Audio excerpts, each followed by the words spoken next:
we'll take questions. Whenever you're ready, Coach. Okay, certainly, when you look at the game the other day, I thought pleased to get the win, to be able to fight and battle the way that our guys are fighting right now. It was special to find a way to come up with an interception to win a game. We've gotten to do that twice now, and those are always rewarding for a defense.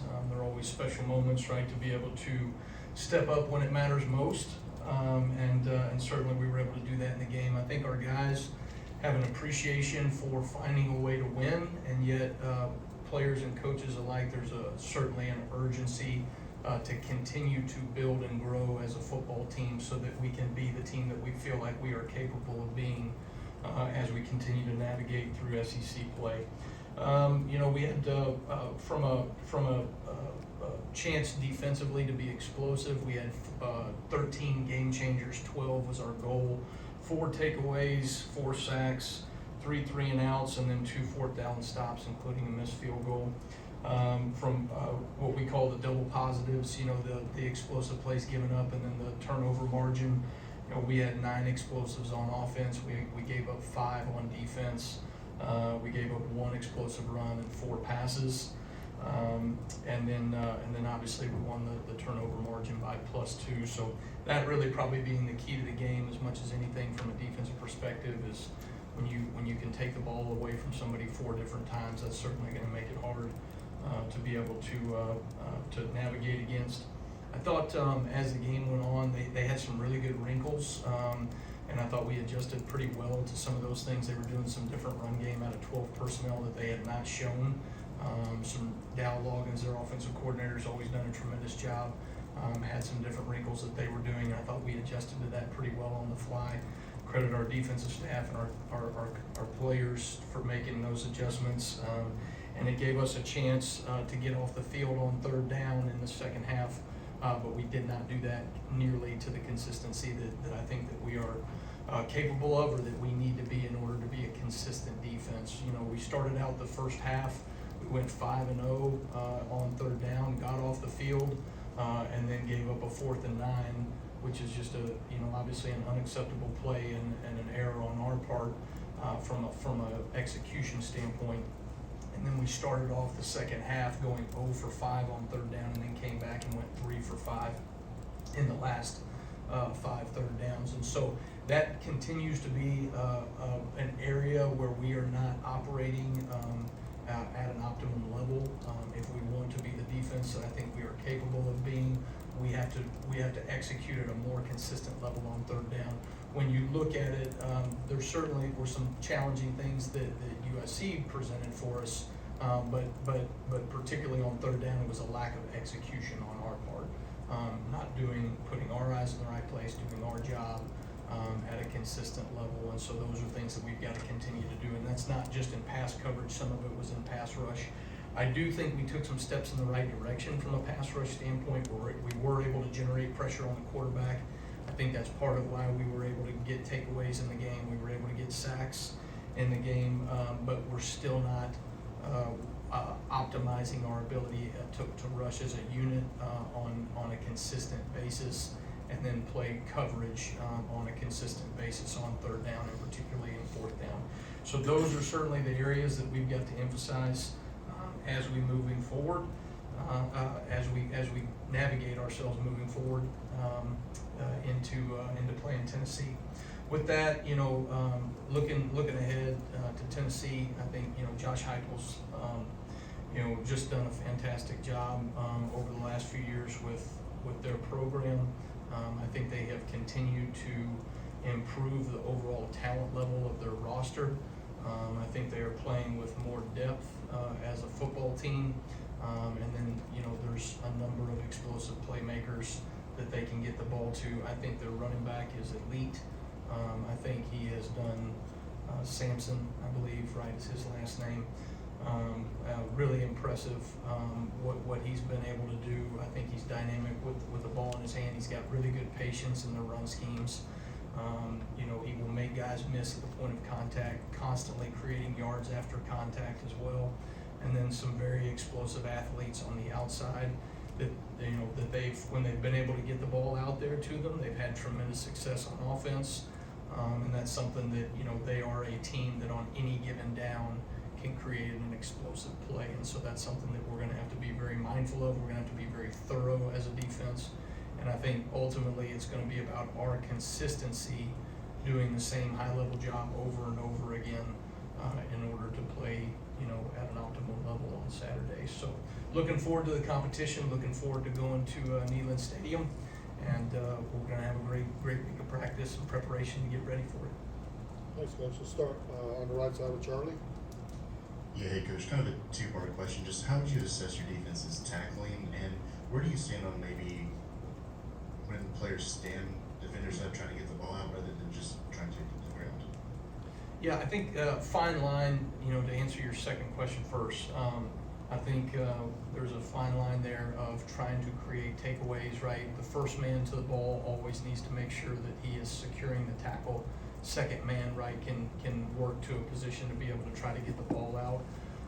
More often than not, you see creating a takeaway or a fumble with maybe at the point of attack. Usually when a guy gets wrapped up, he starts to secure the ball at a little bit higher level. That's not always the case. Sometimes with a quarterback or somebody trying to work to get out of the pocket, from a quarterback in the pocket standpoint. But for us, I think we've got to continue to harp on the fundamentals of how we're tackling. When we don't operate with a hard shoulder tackle, all of a sudden we're giving up some yards after contact. I think we have been inconsistent from a tackling standpoint. A lot of that is making sure that we're leveraging the ball properly in vision coverage and that we're driving the ball.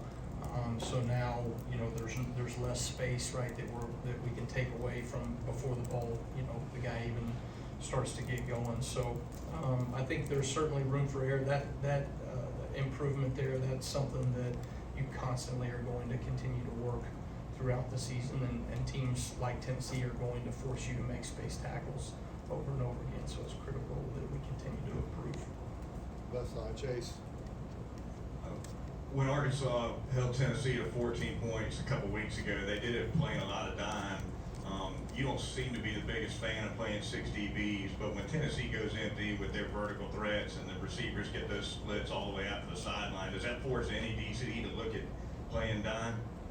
Well, I think I think when you look at what this team is, this is a run football team.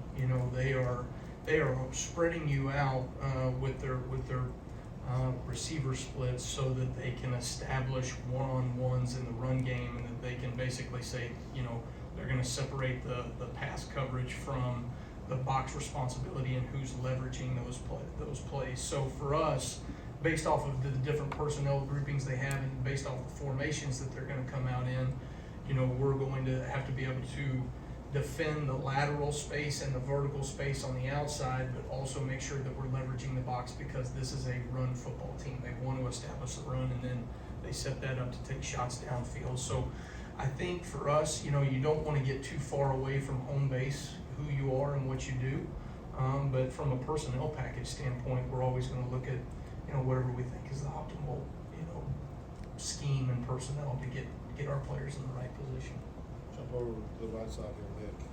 Yeah, having coached against USF in week 2, how does that help you in preparation for facing Tennessee now? Well, I think, you look at a lot of the things that we have to do through the week of preparation. One of the hardest things to do when you're dealing with a team that has non-traditional formations and the wide splits, and they're going tempo as fast as you've seen from anybody you face, being able to manufacture that in practice every day is the hardest thing that we have to do. And so our scout teams have gotten reps at some of those things. We've looked at what worked well that week and what we needed to improve on, just in terms of the look that we had to give. And so that probably, as much as anything, is a help. Certainly there's things that that we put on tape, right, that they're going to look at, we're going to look at, but really each game is even though they're in the same system, and it is the same system, what Tennessee is doing versus what South Florida is doing, there are enough differences there, and they have different identities in terms of what they're trying to get accomplished. So certainly from a week of preparation, that'll be something that's huge for our scout teams. Go to Alex in the middle there. When you see the errors in execution, does it cause you to pull back on what you'd like to call as the play caller? And then just how do you think about the value of just simplicity versus throwing a bunch of wrinkles at it? Yeah, no, that's ultimately the give and take that we're trying to look at every single week. What can we go execute at a high level and do it consistently, and yet still have enough wrinkles that we're not a vanilla defense that teams feel like, okay, they're able to lock in and attack. And I think, early on we showed a few different things to set some things up as we navigated into SEC play. So now we've started to show more of those wrinkles. We were able to show a lot more this past week from a standpoint of some pressures and some little nuances and change-ups that we had not shown before. And we'll keep throwing some of those wrinkles in as we go. That's one of the things that are an advantage, right, as a first-year defense, right? There's always going to be some wrinkles and things that you go and throw in. I felt like in the game, you want to make sure that you are simple enough, right, so that our players can go execute. That's constantly the battle that we're looking at. Okay, what are we doing on third down and fourth down that we didn't execute well enough? Okay, well, is it if it's an execution issue, is it something that we can call differently? We limit some of the things that we're calling, we get really good at this, or we're going to manufacture some pressure through something else from a scheme perspective. So I don't mean to be too vague, but I also don't want to give away the house there. But I think there's a fine line there of what we need to be able to do. Ultimately, it doesn't matter what we call. If we can't execute it to consistency, we're going to have a problem. Some of that is just the growing pains of a new defense in year one, and that we're going to have to continue to work through. So you can't sit there and throw the baby out with the bathwater, so to speak, right? Where all of a sudden now you're saying, hey, I'm going to get rid of this call that's been very beneficial for us over the years, and we're going to get rid of it because we didn't execute it well enough in week 2, 3, 4. When in week 6, 7, and 8, if we'll just continue to stay at our process, I think those things will come to fruition. Stay on the left side with Katie. What did you learn about your depth at corner when Damani was out for a little bit in that game? You saw some of the younger guys rotating in, and then just kind of how vital is Damani's experience at that position? Well, I mean, Damani's experience has shown up in a number of ways, and he stepped up in some big moments. Obviously, having the interception at the end of the game, credit him coming back from getting banged up in the game and to be able to fight back. I think, Damani is operating with a lot of maturity, a lot of mental toughness. And then, he has really kind of helped set the tone for that room, along with Coach Lindquist is doing a tremendous job with those young players and building continuity in their technique and their fundamentals so that they can go out and execute to the highest level of their ability right on game day. And so, when a couple of guys go down and those guys have to be called upon, you're either ready or you're not, right? And so for those guys, I thought it was good for them to get in there, to get some meaningful quality reps. I think Jalen Mbakwe stepped up in some really big moments as well, and so encouraged to see some of that youth gain experience in meaningful SEC games. Let's go to the front row on the right there, Kennington. Two-part question. When you went back and watched the fourth down touchdown conversion, what did you see that led to that coverage bust, and what type of teaching moment does that present? Yeah, so often what happens in coverage, right, is a domino effect of one player doesn't do something, so now another player gets ready to compensate for it, and then all of a sudden, you may have taken away their first or second read, but ultimately, if you give the quarterback time, right, we're gonna have an issue. And so doing our job, our 1/11th of the defense is critical, right? And that's something that we keep, harping on to our players of, make sure that you are focused on your responsibility and your job within the framework of the defense, and trust that everyone else is going to do their job as well. And so we had a breakdown in terms of, playing over top of a route that we should have been expanding on in that particular coverage. But there were other pieces that did not help in terms of being where they needed to be at the beginning of the play, so that we could leverage things out properly in terms of our spacing and that coverage. And then, you know, again, I think our pass rush has taken some really great steps. But, you know, also when you're not getting pressure and you're giving time for those long developing plays on third down, that makes it challenging as well. So a little bit of across the board, right? You've got to continue to operate consistency, and it's all 11 guys doing their job. More often in those critical moments, something's going to break down. We got time for two more questions. We're gonna start with Tony here on the left. The last 2 weeks, we've seen teams kind of hit you with that inside shovel. How difficult is that to defend, and how do you kind of correct that? I think that, you know, that particular play, we've seen, you know, I guess, probably Tebow and those guys at Florida were one of the first ones that started doing that in what was that, the, you know, late 2000s, and you know, it's kind of been sprinkled in.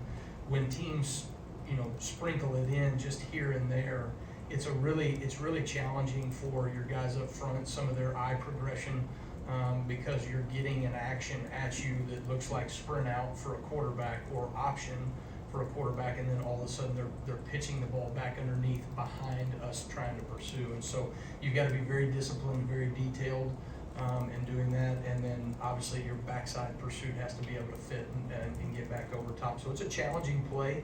It's a really good wrinkle. It's one that we're probably going to continue to see every single week, and so we're looking at the different ways that they can do those plays and that they can run those things so that we can be prepared, you know, for what nobody's going to do it exactly the same way necessarily, right? But they're going to have their own nuance, and so it's, you know, again, it's a hard play that we've got to get prepared for.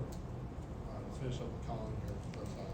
Hey, Ken, we were talking a lot about early in the season about Rivers and his development. I'm curious, over the past few weeks, what have you seen from his development? It seems like he's not seen as many snaps over the course of the past few weeks. What have you seen from his development? Yeah, you know, Quay, obviously it was getting healthy. The last couple of weeks here has gotten himself into a position where I think he's healthy and back and ready to go. And so we had him on a little bit of a pitch count, you know, as we were working through these last couple of weeks. Feel like he's in a really good position moving forward. I think he continues to do some really good things on film, and so excited about kind of his full week of preparation, you know, being a little bit, you know, more 100%, if you will. I don't know if anybody's ever 100% as you go through the season, but healthier than he was the last couple of weeks. And so I have been pleased with some of the things that he's doing when he does get into games, and I think that he has a chance, you know, to create some impact in meaningful moments. All right, thank you, Coach. Okay, thanks guys, real tight.